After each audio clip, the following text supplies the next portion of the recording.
ಎಲ್ಲ ಸಾಹಿತ್ಯ ಶಕ್ತಿಯನ್ನು ಸಂಪೂರ್ಣವಾಗಿ ಸ್ಮರಣೆ ಮಾಡಿಕೊಂಡು ಆ ದೇವತಾ ಸಂಘದಲ್ಲಿ ವಿಶೇಷವಾಗಿ ಜಾತ್ರಾ ದಿವಸವನ್ನು ಮಾಡುವಂತಹ ಪ್ರಾರ್ಥನೆ.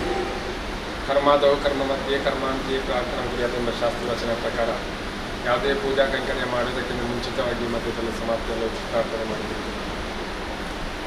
ಈ ಕರ್ತವ್ಯ ಪರಂಪರೆಗಳನ್ನು ಯಾಕೆ ಮಾಡಬೇಕು ಅಂತ ನಮ್ಮ ಹಿರಿಯರು ಬೋಧಿಸಿಕೊಟ್ಟು ಆ ದೈವಿಕವಾಗಿರುವಂಥ ಸಾನ್ನಿಧ್ಯ ಮತ್ತು ಮಾನುಷಿಕವಾಗಿರುವಂಥ ಕುಲ ಇಲ್ಲಿರುವಂಥ ಅವಿನಾಭಾವವಾಗಿರುವಂಥ ಸಂಬಂಧ ಇದೆ. ಆ ಬಿಂಬ ಮತ್ತು ಪ್ರತಿಬಿಂಬಗಳ ಸಂಬಂಧ ಮೂರ್ತಿಗೂ ಮತ್ತು ಮನುಷ್ಯನಿಗುಂಟು ಅಂತ ಶಾಸ್ತ್ರ ಬೋಧಿಸಿಕೊಟ್ಟಿದೆ. ಆ ಗುಡಿಯೊಳಗೆ ದೇವರಿದ್ದರೆ ಅದರ ಪ್ರತಿಬಿಂಬವಾಗಿ ನಾವು ಎಲ್ಲರೂ ಕೂಡ ಇರ್ತೇವೆ. ಆದ ಕಾರಣ ನಮ್ಮ ಹಿರಿಯರು ಆ ಮನೆಗೊಂದು ಗರ್ಭಗೃಹ, ತನ್ನ ಕುಲಗೋತ್ರಕ್ಕೆ ಅನುಸಾರವಾಗಿ ಒಂದು ದೈವಿಕ ಆರಾಧನಾ ಕೇಂದ್ರ, ತನ್ನ ಗ್ರಾಮಕ್ಕೊಂದು ಕ್ಷೇತ್ರ, ತನ್ನ ಸೇನೆಗೊಂದು ಕ್ಷೇತ್ರ, ಈ ರೀತಿಯ ವ್ಯವಸ್ಥೆಯನ್ನು ನಮ್ಮ ಹಿರಿಯರು ಒದಗಿಸಿಕೊಟ್ಟಿದ್ದಾರೆ. ಒಳಗಿರುವಂಥ ಪೀಠ ಮತ್ತು ಆ ಬಿಂಬ ವಿಮರ್ಶಿಸುವಾಗ ಮೂಲೆಯ ಪೀಠಂ ಪ್ರಕೃತಿ ಸ್ವರೂಪಂ ಬೀಜನ ಬಿಂಬಂ ಪುರುಷಾತ್ಮಕಂ. ಒಳಗೆ ಒಂದು ಪೀಠ ಇದೆ, ಪಾಣಿಪೀಠ ಇದೆ, ಅದಕ್ಕೊಂದು ಬಿಂಬ ಇದೆ, ಲಿಂಗ ಇದೆ. ಆ ಪಾಣಿಪೀಠ ಮತ್ತು ಲಿಂಗ ವಂದಿಸಲಿಕ್ಕೋಸ್ಕರವಾಗಿ ನಾವು ಅಷ್ಟಬಂಧನ ಲೇಪನವನ್ನು ಮಾಡ್ತೀವಿ. ಅಷ್ಟಬಂಧಕ್ಕಿರುವಂಥ ಆಯಸ್ಸು 12. ಯಾಕೆ ಈ ಅಷ್ಟಬಂಧ ಅಂದರೆ ಈ ಪುರುಷ ಮತ್ತು ಪ್ರಕೃತಿಯ ಸಂಯೋಗ ದೃಢವಾಯಿತಂದರೆ ಅಲ್ಲಿ ಉತ್ಪತ್ತಿ ಆಗ್ತದೆ. ಆ ಉತ್ಪತ್ತಿಯನ್ನೇ ನಾವು ಅನುಗ್ರಹ ಅಂತ ಸಂಬೋಧಿಸ್ತೇವೆ. ಈ ಉತ್ಪತ್ತಿ ನಮಗೆ ನೇರವಾಗಿ ಗರ್ಭಗುಡಿಯ ಬಾಗಿಲಿಂದ ನಮಗೆ ದೊರಕುವುದಿಲ್ಲ. ಯಾಕಂದರೆ ಒಂದು ವೇಳೆ ಬಂದರೂ ಕೂಡ ನಾವೆಲ್ಲರೂ ಕೂಡ ಭಸ್ಮೀಕೃತ ಆಗ್ತದೆ. ಯಾಕಂದರೆ ಅದರ ತಾಪ ಅಷ್ಟು ಪ್ರಮಾಣದಲ್ಲಿ ಇರ್ತದೆ. ಅದಕ್ಕೆ ಆ ಶಿಲ್ಪಶಾಸ್ತ್ರದಲ್ಲಿ ಅದೊಂದು ವ್ಯವಸ್ಥೆ ಇದೆ. ಈ ಬ್ರಹ್ಮಕಲಶದ ಕೊನೆಯ ದಿವಸ ಶಿಖರ ಪ್ರತಿಷ್ಠೆ ಅಂತೇಳಿ ಆ ಮುಗಿಯನ್ನು ನಾವು ಪ್ರತಿಷ್ಠೆ ಮಾಡ್ತೀವಿ. ಆ ಮುಗಿಯಲ್ಲಿ ಒಂದು ಸಣ್ಣ ರಂಧ್ರ ಇದೆ. ಆ ರಂಧ್ರದ ಮೂಲಕ ನಮಗೆ ಈ ಆ ಅನುಗ್ರಹ ಎಂಬ ಸಂಪತ್ತು ಈ ಮನುಷ್ಯನಿಗೆ ಸೇರಿಕೊಳ್ಳುತ್ತದೆ. ಆ ಬಂದ ನಂತರ ನಮ್ಮಲ್ಲಿರುವಂಥ ಆ ನಕಾರಾತ್ಮಕ ಚಿಂತೆಗಳೇನಿದೆಯೋ ಅದನ್ನು ಸಂಪೂರ್ಣವಾಗಿ ದೂರೀಕರಿಸಿಕೊಟ್ಟು ಆ ಸಕಾರಾತ್ಮಕ ಚೈತನ್ಯಗಳು ತುಂಬುತ್ತವೆ. ಹಾಗೆ ದೇವಾಲಯ ಎಂದು ಒಂದು ಕೇಂದ್ರ ನಮ್ಮಲ್ಲಿರುವಂಥ ಋಣಾತ್ಮಕ ಶಕ್ತಿಯನ್ನು ದೂರ ಮಾಡಿಸಿಕೊಟ್ಟು ಆ ಧನಾತ್ಮಕವಾದಂಥ ಶಕ್ತಿಯನ್ನು ಒದಗಿಸಿಕೊಟ್ಟಿದ್ದೇವೆ. ನಾವು ದೇವರಲ್ಲಿ ಪ್ರಾರ್ಥನೆ ಮಾಡುವ ಸಂದರ್ಭದಲ್ಲಿ ಪಾಪ ಅಂಧಕಾರ ತ್ವರಿತ ನಿವಾರೆಯ ಪ್ರಜ್ಞಾನ ದೀಪ ಮನಸ್ಸಿಕ ದೀಪ ಅಂತ ನಾವು ದೇವರಲ್ಲಿ ಪ್ರಾರ್ಥನೆ ಮಾಡ್ತೇವೆ. ನಮ್ಮಲ್ಲಿ ತುಂಬಿಕೊಂಡಿರುವಂತಹ ಪಾಪತ್ವವನ್ನು ಮತ್ತು ಅಂಧಕಾರವನ್ನು ಸಂಪೂರ್ಣವಾಗಿ ದೂರೀಕರಿಸಿ ಆ ದೇವರಲ್ಲಿ ಬೆಳಗ್ತಾ ಇರುವಂಥ ಪ್ರಜ್ಞಾನಮಯ ದೀಪವಾದಂಥ ನಂದಾದೀಪ ಆ ಜ್ಞಾನದ ಸಂಪತ್ತನ್ನು ಅನುಗ್ರಹಿಸಿಕೊಡುವಂತ ನಾವು ದೇವರಲ್ಲಿ ಪ್ರಾರ್ಥನೆ ಮಾಡುತ್ತೇವೆ. ನಮ್ಮಲ್ಲಿ ಯದ್ಭಾವನ ತದ್ಭಾವತಿ ಇದೆ. ನಮ್ಮ ಮನಸ್ಸಿನೊಳಗೆ ನಾವು ಒಳಗೆ ಆರಾಧನೆ ಮಾಡಿಕೊಂಡು ಬರ್ತಿರೋದು ಕಲ್ಲು ಅಂತ ನಮ್ಮ ಮನಸ್ಸಿನಲ್ಲಿ ಇದ್ದರೆ ಅದು ಕಲ್ಲಾಗಿ ಇರ್ತದೆ. ಆದರೆ ಅದು ಕಲ್ಲಲ್ಲ, ಅದಕ್ಕೊಂದು ದೈವಿಕ ಸ್ವರೂಪ ಉಂಟು. ಅದಕ್ಕೆ ಅದೊಂದು ಶಕ್ತಿ ತುಂಬಿದ ಒಂದು ಪುಂಜ ಅಂತ ನಮ್ಮ ಸಂಕಲ್ಪ ನಮ್ಮ ಮನಸ್ಸಲ್ಲಿದ್ದೆ. ಆ ಸಂಕಲ್ಪದ ಪರಿಪೂರ್ಣವಾಗಿರುವಂತಹ ಫಲವು ನಮಗೆ ಲಭಿಸುತ್ತದೆ. ಆಮೇಲೆ ದೇವರ ಪ್ರತಿಷ್ಠೆ ಆದ ನಂತರ ಅಲ್ಲಿ ವಿಜೃಂಭಣೆಯಾಗಿ ಆ ದೇವರ ವಾರ್ಷಿಕೋತ್ಸವವು ಉತ್ಸವ ಆಚರಣೆ ಮಾಡಬೇಕೆಂದು ಒಂದು ಶಾಸ್ತ್ರ ಬೋಧಿಸಿರುವಂಥ ವಿಚಾರ. ಆ ದೇವರಿಗೆ ಜಾತ್ರಾದಿ ವಾರ್ಷಿಕೋತ್ಸವ, ದೈವಗಳಿಗೆ ನವೋತ್ಸವ. ಹಾಗೆ ಪ್ರತಿ ವರ್ಷ ಉಮಾಮೇಶ್ವರಿ ದೇವರ ವಾರ್ಷಿಕೋತ್ಸವದ ಅಪಯುಕ್ತವಾಗಿ ಇವತ್ತಿನ ದಿವಸ ನಿರ್ವಿಘ್ನತ ಪ್ರದಾಯಕ ಇರುವಂಥ ಮಹಾಗಣಪತಿ ಹೋಮ, ಅದಕ್ಕೆ ಹಾಕಿದಂಥ ಹವಿಸ್ಸುಗಳಿಗೆ ಭತ್ತ ನವಧಾನ್ಯ ಅಷ್ಟದ್ರವ್ಯ ಎಲ್ಲವನ್ನು ಕೂಡ ಪ್ರಸನ್ನರಾದಂತಹ ಮಹಾಗಣಪತಿಯನ್ನು ಸ್ವೀಕಾರ ಮಾಡಿಕೊಂಡು ಇರುವಂಥ ಮಾಲಿನ್ಯಗಳನ್ನು ದೂರೀಕರಿಸಿಕೊಟ್ಟು ಆ ಶುಭ್ರವಾದ ವಾತಾವರಣ ನಿರ್ಮಾಣ ಮಾಡಿಕೊಟ್ಟು ಇವತ್ತು ನಡೆಯುವಂಥ ಶುಭ ಸಮಾರಂಭಗಳಿಗೆ ಗಣಪತಿ ದೇವರ ಶುಭ ಅನುಗ್ರಹ. ಆ ದೇವರ ಅಶುದ್ಧಿ ನಿವಾರಣಾರ್ಥವಾಗಿಯೂ ಸಾನ್ನಿಧ್ಯ ಪುಷ್ಟಾರ್ಥವಾಗಿಯೂ ದೇವರಿಗೆ ನವಕಾಭಿಷೇಕ. ಹಾಗೆ ಮಧ್ಯಾಹ್ನದ ಪ್ರಸನ್ನ ಪೂಜಾ ವೇಳಾಘಟ್ಟದಲ್ಲಿ ದೇವರಿಗೆ ಆ ಮಂಗಳಾರತಿಯನ್ನು ಕೂಡ ಮಾಡಿಕೊಂಡು ಸಂಜೆಯಲ್ಲಿ ಭೂತಬಲಿ ಉತ್ಸವ. ಆ ಒಳಗಿರುವಂಥ ದೇವರ ಒಳಗಿರುವಂಥ ದಿಕ್ಪಾಲಕರಿಗೆ ಮತ್ತು ಹೊರಗಿರುವಂಥ ದೇವರ ದಿಕ್ಪಾಲಕರಿಗೆ ಆ ವಾರ್ಷಿಕವಾಗಿ ಆ ಜಾತ್ರಾ ದಿವಸದಂದು ಅವರಿಗೆ ಪೂಜಾದಿ ವಿಧಾನ ಪ್ರಕ್ರಿಯೆಗಳನ್ನು ಮಾಡಿಕೊಂಡು ಬಂದು ಇದು ವರ್ಷಕ್ಕೆ ಬರೋದು ಒಂದೇ ಸತಿ. ಆ ಜಾತ್ರಾದಿ ಉತ್ಸವದ ದಿವಸದಂದು ಆ ದಿಕ್ಪಾಲಕರಿಗೆ ಆಗಬೇಕಾಗಿರತಕ್ಕಂತಹ ಪೂಜಾದಿ ಕಾರ್ಯಗಳು. ಆ ನಾಲ್ಕನೇ ದಿವಸ ನಿರ್ಮಾಲ್ಯದಲ್ಲಿ ರಾಜಾಂಗಣ ಪ್ರಸಾದ, ಪಟ್ಟಣ ಕಾಣಿಕೆ ರಾಜಾಂಗಣ ಪ್ರಸಾದ, ಮಂತ್ರಾಕ್ಷರ. ಆಮೇಲೆ ಕೊನೆಗೆ ಮಧ್ಯಾಹ್ನದ ಮಹಾಪೂಜೆ. ಆ ಪ್ರಾರಂಭದಿಂದ ಕೊನೆಯಲ್ಲಿ ಯಾವುದೇ ದುರ್ನಿಮಿತ್ತ ಇದ್ದರೂ ಅದನ್ನು ಸನ್ನಿಮಿತ್ತಕ್ಕೆ ಪರಿವರ್ತನೆ ಮಾಡಿಕೊಂಡು ಹಾಗೆ ಅದಾದ ನಂತರ ಆವತ್ತಿನ ರಾತ್ರಿ ದೇವಗಳ ನೇಮೋತ್ಸವ. ಆ ಜನ ಮನಸ್ಸಿನಲ್ಲಿರುವಂಥ ಕಷ್ಟಗಳನ್ನು ನಷ್ಟಗಳನ್ನೆಲ್ಲ ದೇವರಿಗೆ ಸಂಪೂರ್ಣವಾಗಿ ನಿವಾರಣೆ ಮಾಡಿಸಿಕೊಟ್ಟು ಮನಸ್ಸಲ್ಲಿ ಯಾವ ಸಂಕಲ್ಪ ಉದ್ದೇಶವನ್ನು ಮಾಡಿಕೊಂಡಿರೋ ಆ ಉದ್ದೇಶವನ್ನು ದೇವರು ಸಂಪೂರ್ಣವಾಗಿ ಸ್ವೀಕಾರ ಮಾಡಿಕೊಂಡು ಅದೇ ರೀತಿ ಆ ಮಾನುಷ ಜೀವನದಲ್ಲಿ ಯಾವ ಅಸಂಪೂರ್ಣತೆ ಇದ್ದರೂ ಕೂಡ ಅದನ್ನು ಸಂಪೂರ್ಣ ಸ್ಥಿತಿಗೆ ತಂದುಕೊಟ್ಟು ಯಾವ ಅಸಹಾಯಕ ಸ್ಥಿತಿ ಇದ್ದರೂ ಕೂಡ ಅದನ್ನು ಸಹಾಯಕ ಸ್ಥಿತಿಗೆ ತಂದುಕೊಟ್ಟು ಯಾವ ಅನೈತಿಕ ಸ್ಥಿತಿ ಇದ್ದರೂ ಕೂಡ ಅದನ್ನು ನೈತಿಕ ಸ್ಥಿತಿಗೆ ತಂದುಕೊಟ್ಟು ಆ ಮಾನುಷಿಕ ಜೀವನದಲ್ಲಿ ಬೇಕಾದಂಥ ಧರ್ಮಾರ್ಥ ಕಾಮ ಮೋಕ್ಷ ಅಷ್ಟೈಶ್ವರ್ಯ ಇಷ್ಟಾರ್ಥ ಸ್ಥಿತಿ ಸಕಲ ಕರ್ಮ ಯೋಗ್ಯತೆಗಳು ಗೊತ್ತು. ಹಾಗೆ ಇದೆಲ್ಲ ಕರ್ಮಗಳು ಮಾಡಬೇಕಾದ್ರೆ ನಮ್ಮಲ್ಲಿ ವಸುದೈವ ಕುಟುಂಬದಂಥ ಚಿಂತನೆ ಇರಬೇಕು. ನಾವೆಲ್ಲರೂ ಕೂಡ ಒಂದು ಅಂತ ಭಾವನೆ ಇರಬೇಕು. ನಮ್ಮಿಂದ ಆಗುವಂಥದ್ದನ್ನು ಆ ದೇವರಿಗೆ ಸಮರ್ಪಣೆ ಮಾಡಬೇಕೆಂಬಂಥ ಚಿಂತೆ ನಮಗಿರಬೇಕು. ಅದು ಬೇರೆ ಯಾರೋ ಬೋಧಿಸಿಕೊಟ್ಟು ಬರುವಂಥದ್ದಲ್ಲ, ತನ್ನಿಂದ ತಾನೇ ಮನೆಯೋ ಮನುಷ್ಯನ ಕಾರಣ ಬಂದ ಮೋಕ್ಷ ಯೋಗ. ಆ ಮನುಷ್ಯನ ಮನಸ್ಸಿನಲ್ಲಿ ಆ ಚಿಂತನೆಗಳು ಮೂಡಬೇಕು. ನಾವು ಯಾವ ಕರ್ತವ್ಯ ಮಾಡ್ತಾ ಇದ್ದೀವಿ ಅಂತ ಆ ಮನುಷ್ಯನಿಗೆ ಆ ಕರ್ತವ್ಯದಲ್ಲಿ ಗಮನ ಬೇಕು ಅಂತ ಹೇಳುವುದು ಶಾಸ್ತ್ರ.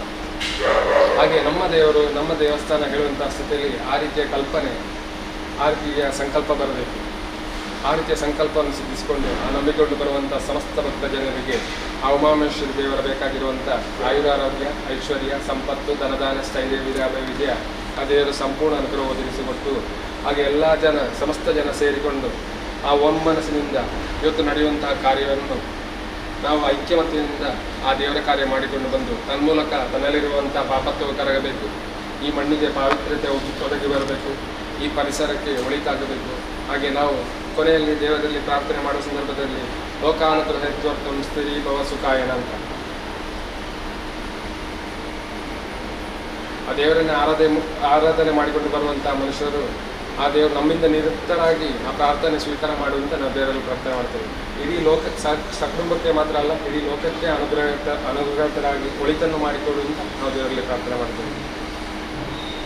ಹಾಗಾಗಿ ಇವತ್ತು ನಡೆಯುವಂಥ ಕಾರ್ಯಗಳು ಎಲ್ಲವೂ ಆ ದೇವರ ಇಚ್ಛೆಯಂತೆಯೇ ಜರಗಲಿ. ಹಾಗೆ ಇಲ್ಲಿರುವಂಥ ಭಕ್ತಾದಿಗಳಿಗೆ ಅಭೀಷ್ಟವನ್ನು ಒದಗಿಸಿಕೊಟ್ಟು ಮನಸ್ಸಿರುವಂಥ ಬಯಕೆಗಳನ್ನು ಈಡೇರಿಸಿಕೊಟ್ಟು ಹಾಗೆ ಈ ವಿಶೇಷ ದಿವಸ ಜಾತ್ರಾ ದಿವಸದಂದು ಆ ದೇವರಲ್ಲೇ ಪ್ರಾರ್ಥನೆ ಮಾಡಿಕೊಂಡು ಅವರ ಮನಸ್ಸಿನಲ್ಲಿರುವಂಥ ಕಷ್ಟ ನಷ್ಟವನ್ನು ದೇವರು ಸಂಪೂರ್ಣವಾಗಿ ನಿವಾರಣೆ ಮಾಡಿಸಿಕೊಟ್ಟು ಹಾಗೆ ಆ ಭಕ್ತಾದಿಗಳ ಆ ಕರ್ಮಕ್ಷೇತ್ರದಲ್ಲಿ ಯಾವುದೇ ಸಮಸ್ಯೆ ಇದ್ದರೂ ಕೂಡ ದೇವರನ್ನು ಸಂಪೂರ್ಣವಾಗಿ ನಿವಾರಣೆ ಮಾಡಿಸಿಕೊಟ್ಟು ಹಾಗೆ ಆ ಸೂರ್ಯಾದ್ರ ಚಂದ್ರಕ ಪರ್ಯಂತ ನಮ್ಮನ್ನು ಕಾಪಾಡಿಕೊಂಡು ಬರುವಂಥ ಎಲ್ಲ ಬಾಲಕೀರ್ತಿ, ಎಲ್ಲ ಪುಣ್ಯಕೀರ್ತಿಗಳು ನಂಬಿಕೊಂಡು ಬರುವಂಥ ಸಮಸ್ತ ದೈವಿಕ ಶಕ್ತಿಗಳು ಅದೇ ರೀತಿ ಮಣ್ಣಿನ ಆರ್ಧ ಶಕ್ತಿಯಾದಂಥ ಉಮಾಮೇಶ್ವರಿ ದೇವರಿಗೆ ಸೇರಿದ್ದು ಎಂದು ದೇವತಾಸನದಲ್ಲಿ ಮಾಡುವಂತಹ ಪ್ರಾರ್ಥನೆ. ಓಂ ಹರಿ ಓಂ ಗುರು ಬ್ರಹ್ಮ ಗುರು ವಿಷ್ಣು ಗುರು ಸಾಕ್ಷಾತ್ ಮಹೇಶ್ವರ ಗುರುದೇವ ಜಗತ್ಸಂ ತಸ್ಮೈ ಶ್ರೀ ಗುರವೇ ನಮಃ. ವಕ್ರತುಂಡ ಮಹಾಕಾಯ ಕೋಟಿ ಸೂರ್ಯ ಸಮಪ್ರಭ ನಿರ್ವಿಘ್ನಂ ಕುರು ಮೇ ದೇವ ಸರ್ವಕಾರ್ಯೇಷು ಸರ್ವದಾ. ಅಭಿಧಿ ಸಿದ್ಧಾರ್ಥ ಸಿದ್ಧಾರ್ಥಂ ಕುಯಿತೋ ಐಶ್ವರ್ಯರಪಿ ಸರ್ವವಿಘ್ನಸ್ತೆ ತಸ್ಮೈ ಗಣಾಧಿಪತಯೇ ನಮಃ. ಸುಮುಖಶ್ಚ ಏಕದಂತಶ್ಚ ಕಪಿಲೋಗಜಗಣಕಃ ಲಂಬೋದರಶ್ಚ ವಿಘ್ನರಾಜಯೋಗಣಾಧಿಪಾನ್. ಧೂಮ್ರಕೇತುರ್ಗಣಾಧ್ಯಕ್ಷ ಬಾಲಚಂದ್ರೋ ಗಜಾನನ ದ್ವಾದಶೈತಾನಿ ನಾಮಾನಿ ಯಃ ಪಠೇತ್ ಶೂನ್ಯಾನಿ ವಿದ್ಯಾರಂಭೆ ವಿವಾಹೇ ಚ ಪ್ರವೇಶೇ ನಿರ್ಗಮೇ ತದಾ ಸಂಗ್ರಾಮೇ ಸರ್ವಕಾರ್ಯೇಷು ವಿಘ್ನಸ್ಯ ನ ಜಾಯತೆ. ಓಂ ಗಣಾನಾಂತ್ವಾ ಸಮತೋ ಗಣಪತಿ ಜಗತಿ ಗಣೇಶ ಪ್ರಾರ್ಥನೆ ವಿನಿಯೋಗಃ. ಓಂ ಗಣಾನಾಂತ್ವಾ ಗಣಪತಿಂ ಹವಾಮಹೇ ಕವಿಂ ಕವೀನಾಂ ಉಪಮಶ್ರವಸ್ತಮಂ ಜ್ಯೇಷ್ಠರಾಜಂ ಬ್ರಹ್ಮಣಾಂ ಬ್ರಹ್ಮಣಸ್ಪತ ಆನಶೃಣ್ವನ್ನೋತಿ ಶ್ರೀಸಾದನಂ. ಶ್ರೀ ಮಹಾಗಣಪತೇ ನಮಃ. ಶುಕ್ಲಾಂಬರಧರಂ ವಿಷ್ಣುಂ ಶಶಿವರ್ಣಂ ಚತುರ್ಭುಜಂ ಪ್ರಸನ್ನವದನಂ ಧ್ಯಾಯೇತ್ ಸರ್ವವಿಘ್ನೋಪಶಾಂತಯೇ. ಮಂಗಲಂ ಭಗವಾನ್ ವಿಷ್ಣು ಮಂಗಲಂ ಮಧುಸೂದನಃ ಮಂಗಲಂ ದೇವಕೀ ಪುತ್ರೋ ಮಂಗಲಂ ಗರುಡಧ್ವಜಃ. ಸರ್ವಮಂಗಲಮಾಂಗಲ್ಯೇ ಶಿವೆ ಸರ್ವಾರ್ಥಸಾಧಿಕೆ ಶರಣ್ಯೇ ತ್ರ್ಯಂಬಕೆ ಗೌರಿ ನಾರಾಯಣಿ ನಮೋಸ್ತುತೇ. ಪ್ರಾರ್ಥನಾಂ ಸಮರ್ಪಯಾಮಿ. ಕೈ ತೊಳೆಯುತ್ತದೆ ಫಲಕಾಣಿಕೆ.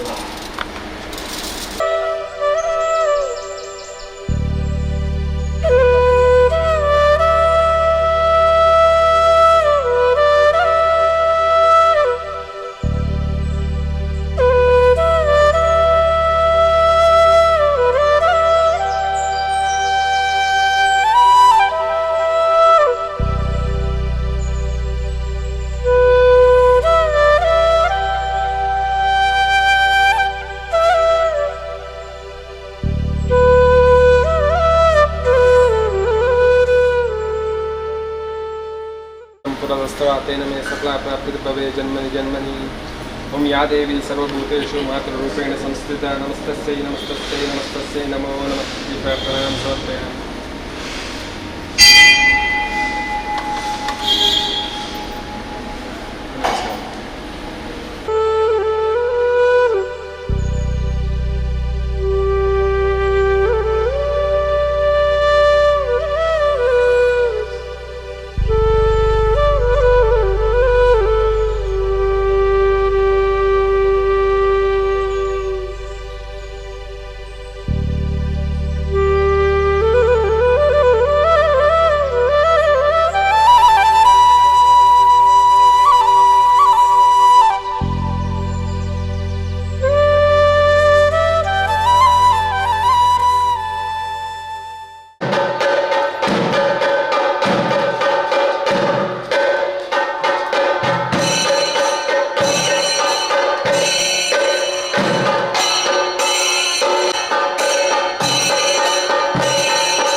ಆ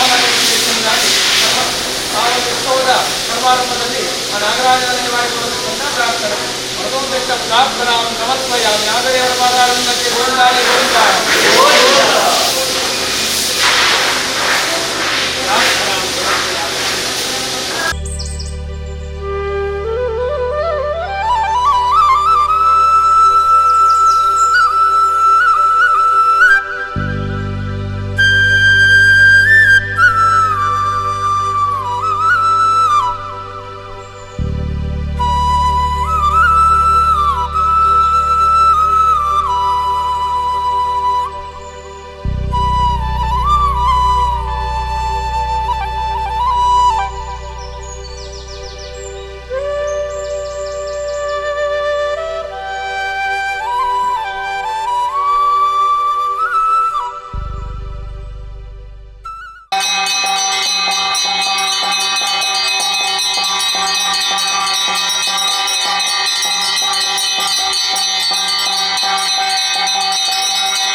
अन्नस्वरूपे अन्नपूर्णा परमेश्वरी अन्नपूर्णा परमेश्वरी आवाहयामि स्थापयामि पूजयामि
दुर्गास्वरूपी अन्नपूर्णा परमेश्वरी प्रार्थना समर्पयामि ಅನ್ನದಾನದ ಪ್ರಾರಂಭದಲ್ಲಿ ಅನ್ನ ಮಧ್ಯದಲ್ಲಿ ಅನ್ನಪೂರ್ಣಾ ಪರಮೇಶ್ವರಿಯನ್ನು ಆವಾಹನೆಯನ್ನು ಮಾಡಿಕೊಂಡು ಆರಾಧನೆಯನ್ನು ಮಾಡಿಕೊಂಡಿದ್ದೇವೆ. ಮಾಡಿದಂತಹ ಸೇವೆಯನ್ನು ಅನ್ನಪೂರ್ಣ ಪರಮೇಶ್ವರಿಯು ಸಂತೋಷದಿಂದ ಸ್ವೀಕಾರ ಮಾಡಿಕೊಂಡು ಎಲ್ಲ ಭಕ್ತಜನರಿಗೆ ಅನ್ನ ಎಂದು ಕೊರತೆ ಆಗದ ಹಾಗೆ ಅನುಗ್ರಹ ಮಾಡಿಕೊಡುವುದರೊಂದಿಗೆ ಆ ಅನ್ನವನ್ನ ಇಟ್ಟಂತಹ ಆ ಪಾತ್ರೆಯು ಅಕ್ಷಯ ಪಾತ್ರೆಯಾಗಿ ಎಲ್ಲ ಜನರ ಹಸಿವನ್ನ ನೀಗಿಸುವಂತಹ ಸಾಮರ್ಥ್ಯವನ್ನ ಈ ಪಾತ್ರೆಗೆ ಆ ತಾಯಿ ಅನುಗ್ರಹ ಮಾಡಿಕೊಡುವುದರೊಂದಿಗೆ ಅನ್ನಪೂರ್ಣಾ ಪರಮೇಶ್ವರಿಯ ಸದಾ ಪೂರ್ಣಾನುಗ್ರಹವನ್ನ ಈ ಕ್ಷೇತ್ರಕ್ಕೂ ವಿಶೇಷವಾಗಿ ಇವತ್ತಿನ ದಿವಸ ಅನ್ನದಾನ ಸೇವೆಯನ್ನು ಮಾಡಿಕೊಂಡಂತ